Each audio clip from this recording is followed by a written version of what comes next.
آپ کے ایک لیکچر میں آپ نے یہ کہا تھا کہ حضرت نوح کا جو سیلاب ہے وہ پوری دنیا میں آیا تھا، اور غامدی صاحب نے اس کو بڑا خوبصورتی سے ڈیٹیل میں بتایا کہ وہ تو ایک چھوٹے سے خطے پر آیا تھا، اور نبیوں کے عذاب بھی جو آتے ہیں وہ ان کی قوموں پہ آتے ہیں، وہ پوری دنیا پہ نہیں آتے. بالکل، نبیوں کے عذاب اصل میں تو ان کی قوموں پر ہی آئے. یہی فرق ہے حضرت نوح میں اور باقی کے انبیاء میں کہ حضرت نوح کے وقت جو معاملہ چل رہا تھا نا، اور جو غامدی صاحب نے کہا ہے کہ حضرت نوح کا سیلاب ان کے خطے میں آیا تھا، مطلب میں آپ شور ہیں اس بات پہ؟ جی جی بالکل، انہوں نے اس چیز کو ایکسپلین کیا ہوا کہ تو وہ ایک خطے پر آیا تھا. یہ مجھے بات سمجھ نہیں آتی. پھر وہ بائبل میں حضرت نوح کے بچوں میں سے یاجوج ماجوج نکال لیتے ہیں، تو بائبل میں ہی لکھا ہوا ہے ڈیسولیشن کا، پوری دنیا میں فلڈ کا. وہ کون سی چیز بائبل کی درست سمجھتے ہیں، کون سی غلط سمجھتے ہیں، مجھے سمجھ نہیں آئی بات کی. یا تو پوری بائبل مانے یا پھر اپنی مرضی کی چیزیں تو نہ اس میں فٹ کریں. مطلب بائبل میں یہ لکھا ہوا ہے، پورے چیپٹر ہیں، ڈیسولیشن کے چیپٹرز ہیں. دنیا کے اوپر فلڈ کا کانسیپٹ قرآن میں نہیں ہے، بائبل میں اصل میں. یہ تو میں آپ کو بڑی بتاتا ہوں میرا موقف کیوں ہے، میں بائبل سے نہیں لے رہا اس بات کو، مگر یہ حام سام اور یافس کی قوم یاجوج ماجوج جو ہے وہ حضرت نوح کی اولاد میں سے ہے، یہ بائبل میں لکھا ہوا ہے. تو قرآن میں تو نہیں لکھا ہوا نا یاجوج ماجوج حضرت نوح کی اولاد ہے. تو یہ بائبل کا ایک چیپٹر قابل قبول ہے، اور جو سب سے بڑے 11 چیپٹر ہیں ڈیسولیشن کے وہ قابل قبول نہیں ہے. چلیں ایک الگ بحث ہے، کیونکہ موقع یہ نہیں ہے کہ غامدی صاحب کیا سوچ رہے ہیں، وہ تو خود ہی بتائیں گے کہ انہوں نے آدھی بائبل یہ اپنی مرضی کے حصے کیوں نکالے، اس میں سے کون سے ڈیلیٹ کر دیے، کون سے صحیح ہیں. یہ ایک الگ سے لیکچر ہے. حضرت نوح کا جو سیلاب ہے وہ پوری دنیا پہ قرآن پاک کے تھرو بھی صاف سمجھ آ جائے گی آپ کو. اور میں آپ کو ویسے بھی بتا رہتا ہوں آپ کو، یہ صرف بائبل نہیں، بائبل سے پرانی ہسٹری بھی ہے ہمارے پاس جس میں یہ لکھا ہوا ہے کہ حضرت نوح کا سیلاب پوری دنیا پہ آیا تھا. یہودی بھی یہی مانتے تھے، عیسائی بھی یہ مانتے تھے، اور یہودیوں سے 8000 سال پہلے لوگ بھی یہ لکھ چکے تھے کہ اینوک نے ڈیسولیشن سے بچانے کے لیے اپنے پڑ پوتے سے کہا تھا، جس کا نام نوح ہی تھا، کہ سیلاب آنے والا ہے. ٹھیک ہے، یہ کہاں سے میں آپ کو ریفرنس دے رہا ہوں، یہ اینشنٹ ہسٹری سے دے رہا ہوں. اب ہمارے پاس وہ اینشنٹ ہسٹری بھی ہے. اپنے اینوک کا لفظ لیا، وہ کیا ہے؟ اینوک حضرت ادریس کا نام ہے، جو کہ بائبل بھی اینوک ہی کہتی ہے ان کو. ٹھیک ہے، ہنوک کہا جاتا ہے نا ان کو، انجیل میں ان کو ہنوک کے نام سے لکھا ہے. ہنوک مطلب اینوک. تو جو بائبل کا سے پہلے کا جو ہے نا، تورات سے پہلے کا جو اینشنٹ ہسٹری ہے وہ آپ کو Mesopotamia, even ancient Egypt and South America and India, ان چاروں سویلائزیشنز کے تمام تر ہمارے پاس ہسٹورک ڈاکیومنٹس ہیں. اب ٹھیک ہے، یہ کسی مذہب کی طرف سے میں نہیں آ رہا ہوں. It's not a theological discussion, it's a historical discussion I'm giving you. Now we have evidences. We have the Sumerian tablets from Mesopotamia. We have the Mayan text from South America. We have the Indian text through 5,000 years old Indian scriptures. The Greek scriptures, یہ سب desolation کو مانتے ہیں as is I with you, اور Enoch was the savior and Noah was the captain of the ship. اس میں کون سی کوئی دور آیا؟ انجیل نے تو بہت بعد میں لکھا ہے اس کا. There is a way later evidence of the desolation, the big flood, the grand flood جو کہ پوری دنیا پہ رہا، جو کہ قرآن پاک نے اس کو رقم کر کے کنفرم کر دیا کہ ہاں سیلاب تو آیا تھا. کتنا بڑا سیلاب تھا میں قرآن پاک سے بتاتا ہوں کو.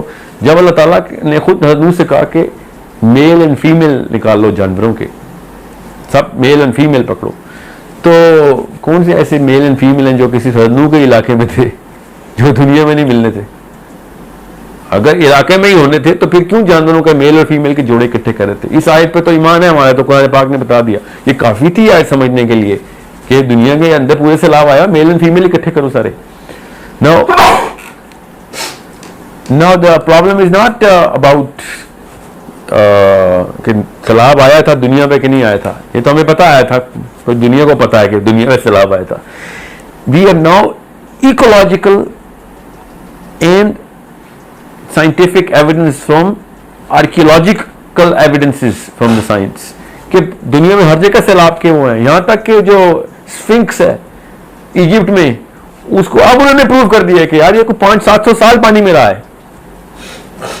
یہ اتنا زیادہ وہ ہوا ہے، سوری 500-700 سال یہ پانی سے ایروڈ ہوا ہے. 5,000 سال پہلے یہ پانی میں تھا، اس کے اندر پانی کے اندر اثرات ہیں. there is so much evidence. قرآن پاک نے تو آپ کو ظاہر ہے نوح کے سیلاب کے اتنی تفصیلات نہیں بتائی ہوئی کیونکہ ہماری شریعت سے اتنا تعلق تھا نہیں احکامی، اور ویسے بھی یہ بات قرآن پاک کو پتا تھا. اللہ تعالیٰ نے وہ تمام باتیں اسیوم کروائیں انجیل میں کہ جو بالکل صحیح اسیوم کرتے رہے. اللہ تعالیٰ نے اس کی ایکسٹینشن قرآن پاک میں ڈال کے کہیں پہ بھی ریفرنس نہیں دیا، کیونکہ یہ تو پہلے سے ہی پتا تھا انسانوں کو کہ پوری دنیا پہ نوح کا سیلاب آیا ہوا ہے. یہ تو اب غامدی صاحب نے کہیں پہ ایک نئی بات کر دی. میں بھی حیران ہو رہا ہوں کہ وہ صرف لوکل خطے پہ تھا. جب کوئی چیز پہلے سے صحیح پتا ہوتی ہے نا انجیل میں یا تورات میں، قرآن پاک اس کو تفصیل میں نہیں گیا کیونکہ وہ پہلے سے ہی لوگوں کو پہلے سے ہی پتا ہے، عام سی بات ہے. یہ قرآن پاک کا ہسٹوریکل نہج رہا ہے کہ جو چیزیں پہلے سے چلی آ رہی ہیں، ہسٹری میں ہے، اس کا شریعت سے تعلق نہیں ہے، اس کی تفصیل نہیں بتائی، but you already know this. So it is again a lack of exposure to archaeological, scientific realms and even historic realms. میں حیران ہوں کہ انہوں نے ابھی تک سومیرین اینڈ میسوپوٹیمین سویلائزیشن نہیں پڑھی جس میں کہ حضرت ادریس اور نوح کی اتنی تفصیل مل گئی ہے نام لے کے کہ میں اس تفصیل میں جاؤں تو کوئی نیا ہی ٹاپک شروع ہو جائے گا کہ وہ سیٹرن پہ کیا کر رہے تھے. حضرت ادریس کی بات کر رہا ہوں. انٹر گلیکٹیکل مشن کیسے وہ کرتے ہوتے تھے، یہ سومیرینز نے بتایا ہمیں. قرآن پاک نے یہ بتایا نا کہ ہم اوپر چوتھے آسمان پہ آ گئے. وہ ٹھیک ہے، چوتھے آسمان پہ چلے گئے ادریس. ورفعنا مکانا علیہ کہ یہ اوپر کے مقام پہ ہم نے اس کو اٹھا لیا. یہ تو چوتھے آسمان کی تو حدیث بھی ہے ہمارے پاس کہ چوتھے آسمان پہ ادریس علیہ السلام سے ملاقات ہوئی معراج پہ اللہ کے نبی صلی اللہ علیہ وسلم کی، جو کہ کنفرم کرتی ہے کہ ادریس وہیں پہ اوپر ہی تھے واقعی. he died on the in the fourth heaven. اس کے نیچے جو کچھ بھی ان کے سفر اور ان کے وہ رہے ہیں ٹریولز، وہ تو اینشنٹ ہسٹری کے تھرو میں پہ چلتے ہیں، اور the kind of books he wrote. اور وہ بھی ہمیں اللہ تعالیٰ نے بتایا کہ بھائی اس کو ہم نے قلم سے، پہلا انسان اس کو قلم سے لکھنا سکھایا. and he wrote libraries and he wanted more age. یہ بھی اسلامک روایات ہیں کہ وہ عمر کے تقاضے کے لگے تھے کہ مجھے اور وقت دے کہ میں زیادہ کچھ لکھ سکوں. بٹ ان کا وقت پورا ہو چکا تھا. اسرائیل نے چوتھے آسمان کے اوپر ہی حضرت اسرائیل علیہ السلام نے کہا کہ میں تو حیران ہوں آپ کی یہاں ملاقات ہو رہی ہے، مجھے اللہ نے کہا تھا آپ کو چوتھے آسمان پہ موت دینی. تو میں اس وقت آتے ہوئے سوچ رہا تھا کہ چوتھے آسمان پہ کیسے میں آپ کی روح قبض کروں گا، مطلب اوپر کیسے لے کے آؤں گا آپ کو، آپ پہلے سے ہی اوپر آ گئے. ٹھیک ہے، یہ معاملہ جو ہے نا یہ تبھی پتہ چلے گا جب آپ کو ان تمام چیزوں کو ان ٹوٹیلٹی دیکھیں گے، اسپیشلی میسوپوٹیمین ٹیکسٹ اسکرپچرس کو، گریک اسکرپچرس کو، مائن اسکرپچرس کو، ایون انڈینس کو. And I really urge everyone to at least study the ancient history way more than their recent history. ہماری recent history تو black and white paint brush سے اپنی politician نے مرضی سے کر دی ہوئی ہے. اسلامک ہسٹری بھی پینٹ کر دی ہوئی ہے. اس لیے شکر الحمدللہ اللہ نے آپ علماء کرام کو اللہ تعالیٰ درجات بلند کرے. حدیث سیو کرتے رہے ہیں وہ تو ہمارے پاس یہ سارا کا سارا وثوق سے کہنے کی ضرورت ہوئی ہے ہمیں، ورنہ ریسنٹ ہسٹری تو ہماری بالکل ٹینٹڈ ہے. اینشنٹ ہسٹری ٹینٹ ہو نہیں سکتی. اب جا کے نکلی آرکیالوجی میں 11,000 سال پوائنٹ ٹیبلٹس کے اوپر اسکرپچرز لکھے ہوئے، نام لے لے کے لکھے ہوئے، واقعات بتائے ہوئے. So Muslims do not really study that much. That's why they fall for preys like this sort of weak philosophy, جو کہ بہت بڑا ایرر ہے. یہ مان لینا کہ انبیاء کے عذاب تو صرف انہی کی قوم کو آتے ہوتے تھے. جس بندے کی قوم پوری دنیا میں ہو تو اس کی قوم کو پوری دنیا میں عذاب آئے گا. یہ جو الومناٹی کا پیور کانسیپٹ ہے، پیور کانسیپٹ، یہ بھی میں آپ کو یہاں پہ کلیئر کر دوں کہ پوری دنیا پہ ہی کیوں سیلاب آیا. ادر دین تھیولوجی میں آپ کو ویسے بتا رہا ہوں کہ حضرت نوح کا جو ببلیکل ایتھیوپین بائبل کے اندر the book of Nephilim, the book of giants, all of that is all talking about Enoch, the book of Enoch itself, جو کہ کرسچن نے اٹھا کے باہر پھینک دی کہ یار یہ تو کچھ زیادہ ہی وہ ہے نا larger than life concept سے لوگ یقین نہیں کریں گے. انسانی سطح پہ انسان پہ ایسی سوچتا ہے. اللہ تعالیٰ نے ایسی باتیں کی ہیں جو کبھی بھی نہیں اللہ نے فکر کی کہ انسان یقین کریں گے کہ نہیں کریں گے. سورہ فیل پہ یا پھر آج ثمود کے اوپر کہ اونٹنی پہاڑ توڑ کے باہر آ رہی ہے. انسانوں کے در جب بات آتی ہے نا تو انسان پھر یہ سوچتا ہے کہ یار میں جس پہ یقین کروں گا نا میں وہی چیزیں اپنے اس اللہ کی کتاب میں لکھوں جنہوں نے لکھی ہے خود. بہرحال book of Enoch it self جو ہے نا، بک آف ادریس، وہ ایتھیوپینز نے ابھی تک سینکٹیفائڈ بائبل میں رکھی ہوئی ہے اپنے. اس کے اندر پوری ہسٹری ہے ادریس کی. آپ ہام سام یافز ہی نکالنے تھے تو وہ بھی نکال لیتے آپ کو پتہ چل جاتا ہے کہ پوری دنیا پہ سیلاب کیوں آیا.